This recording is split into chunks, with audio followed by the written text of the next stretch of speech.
Hello and welcome back to 365 Days with mxmtoon. I'm Maia, a singer, songwriter, video maker, Oakland native, and hopeful world record holder, although I don't think that will ever happen. I'm also a huge fan of history. I love untold stories, gross facts, hidden secrets, anything weird, dark, and funky from the past, so each day I'm going to share one of my favorite deep cuts with you, so let's take a look at today's stories. It's 365 with mxmtoon. New facts every day, so don't leave too soon. I'm gonna teach you stuff, no it won't be tough. Gonna go a year till you've had enough. It's 365 with mxmtoon. Today, in 1951, two friends got into an argument. And it sounds like an everyday occurrence, but this particular argument spawned a worldwide book series and global competition. What could it be? Let's reverse. Sir Hugh Beaver was an English and South African engineer, and something of a jack of all trades. He had helped build engineer harbors and fought air pollution in England, helping create the British Clean Air Act.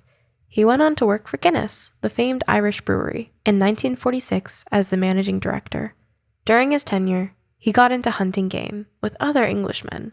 On November 10th, 1951, he was out on a shooting party in North Slob, which is near the River Stanley in Ireland. The men realized they were having trouble shooting one game bird in particular, the golden plover. The bird is small, weighing only about half a pound, with brown and white streaks.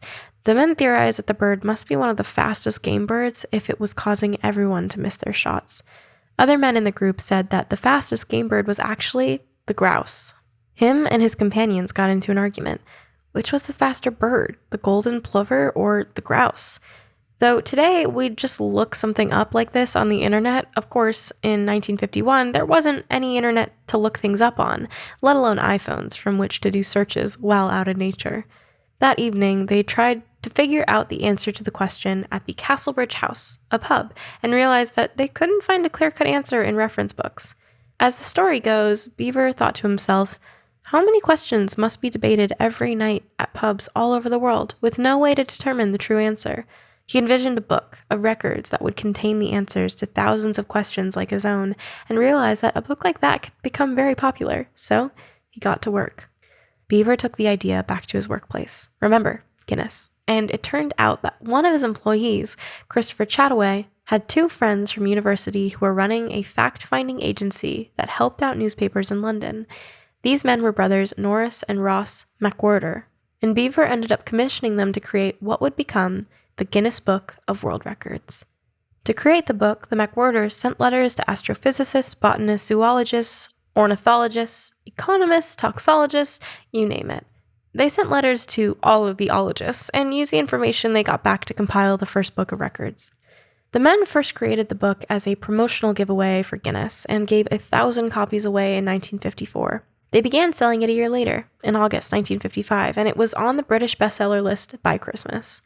In a funny turn of events, it took the book 35 years to answer the very question that inspired its inception. What is the fastest game bird in Europe? The answer finally appeared in the 36th edition of the book in 1999.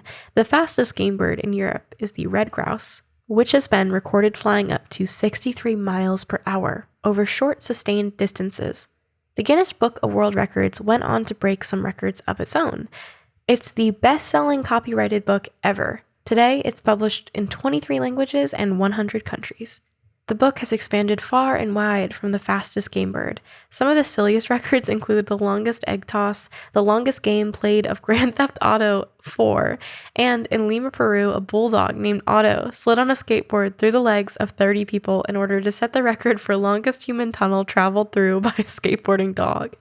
Michelle Lesko is the record holder for most mayonnaise eaten in 3 minutes, 2,446 grams or 3.5 jars. Yuck. I mean, I don't judge. Yum. The Guinness record holder for the heaviest onion goes to an onion weighing 18 pounds and 11.84 ounces, grown by a UK resident named Tony Glover. And the weird records go on. There's a record of who has solved the most Rubik's Cubes underwater, the most Simpsons tattoos, and most dogs participating in a conga line. Guinness designated November 9th as International Guinness World Records Day to encourage people to try and beat records on a specific day.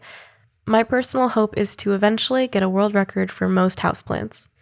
As for the Guinness record holder of the most Guinness records, that award goes to Ashrita Furman from right here in Brooklyn, New York. He's the man who holds the most Guinness World Record titles. He has set over 600 and currently holds over 200. On the other hand, Martin Tovey of the UK holds the record for being the biggest fan of the Guinness Book of World Records. He owns the most Guinness World Records memorabilia. And now for today's music fact. Today, in 2017, Walk the Moon released their fourth studio album, What If Nothing, following the release of the single One Foot on September 22nd. 9 days after the album release, they began their press restart tour in North America. I used to be a really huge fan of Walk the Moon. I still love Walk the Moon, and I remember Anna Sun vividly. I can sing every single word of it. It is still one of the most iconic songs that I've ever listened to. And now for our final segment of the day, I will be going back into my own photo archives to see what I was up to on a November 10th in my life. On November 10th in 2016, I went on a protest, and it was organized by teenagers in San Francisco to walk out of school in opposition of Trump because he was just elected. And I remember that day really fondly because I remember crying the night that I found out that Trump was elected with my family and feeling really hopeless about what was going to be happening. And now we are here in this era, and I'm recording this before the election happened, so I have no idea what's happened now. I don't know who was elected, Biden or Trump. I personally voted blue. I don't know what's going on, but either situation, here is what I think we continue to do no matter what happens in our world, is to continue to stand up for things that we believe in and continue to use our voices no matter how old we may be. Because I was 16 when I was protesting what was going on inside of the White House and what was going to happen with our government. And we had over thousands of people marching in the streets of San Francisco, also being vocal about what was going on. And here's a clip.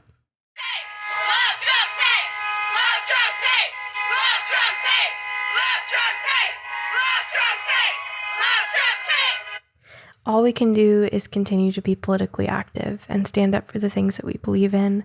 I'm sending all of my love to whoever is listening to this podcast and letting you know that things will be okay.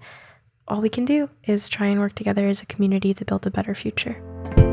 But that's all for today's episode. Thank you so much for listening. If you like this podcast, make sure to subscribe wherever you listen to it. And if you want to, you can follow at 365 Days mxmtoon on your preferred social media platforms to keep updated on all the episodes. That's all for today, and I'll talk to you tomorrow. It's 365 with mxmtoon. New facts every day, so don't leave too soon. I'm gonna teach you stuff, no it won't be tough. Gonna go a year till you've had it.